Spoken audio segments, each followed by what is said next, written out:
NPA ibinintang sa sundalo ang pagkawala ni Chantal Nicoche para gamiting diskarte sa donation drive. Anong pangalan mo? What's your name? Chantal. What's your full name? Chantal Anicoche. This picture, is this you? That picture is me. Pero bago ang lahat, kung ikaw ay bago sa aking channel, huwag kalimutan na mag-subscribe at i-click ang notification bell for more trending news.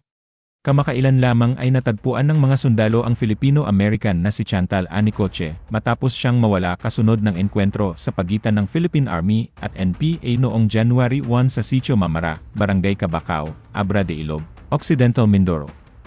Ayon sa 203rd Infantry Brigade na pinamumunuan ni Brigadier General Melencio Ragudo, natagpuan si Chantal bandang alas 2 ng hapon noong January 8 na nagtatago sa isang hukay, gutom at nanginginig. Humigit kumulang 500 metro ang layo mula sa pinangyarihan ng enkwentro. Agad siyang ibinaba mula sa kabundukan at sinuri ng mga health worker ng munisipyo at sinabing nasa maayos na kalagayan naman siya at nasa kustudya na ng militar. Si Chantal ay isang Filipino-American community organizer at psychology graduate mula sa University of Maryland, Baltimore County. Ayon sa ulat, pumunta sa Mindoro si Chantal upang alamin ang kalagayan ng mga mangyan-iraya at tumulong sa mga komunidad sa kabundukan. Pero ayon kay Colonel Harold Cabunok, nilinlang umano si Chantal para sumanib sa kilusan ng mga NPA. NPA umano ang nagbitbit kay Chantal papunta sa battleground ng Communist Insurgency sa Mindoro, pero ibinintang sa sundalo ang kanyang pagkawala para gamiting diskarte sa donation drive nila.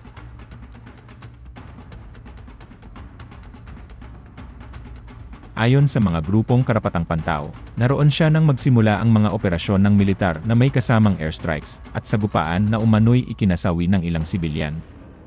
Nataranta si Chantal at kumaripas ng takbo pagkatapos na nabigwasan ng mga sundalo ang kanilang kampo sa kabubatan ng Barangay Cabacao.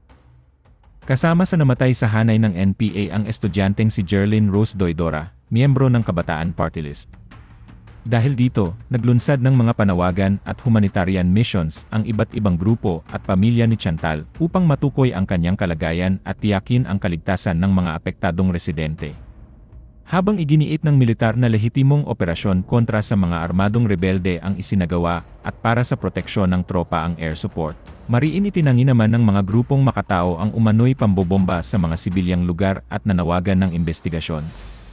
Sa kabila ng magkasalungat na pahayag, ikinagalak ng marami ang balitang ligtas na si Chantal matapos ang ilang araw ng pangamba. Habang patuloy pa rin nanawagan ang mga taga-suporta na bigyan daan ang tulong at linawin ang mga ulat ng nasawing sibilyan at paglikas ng mga komunidad sa Mindoro.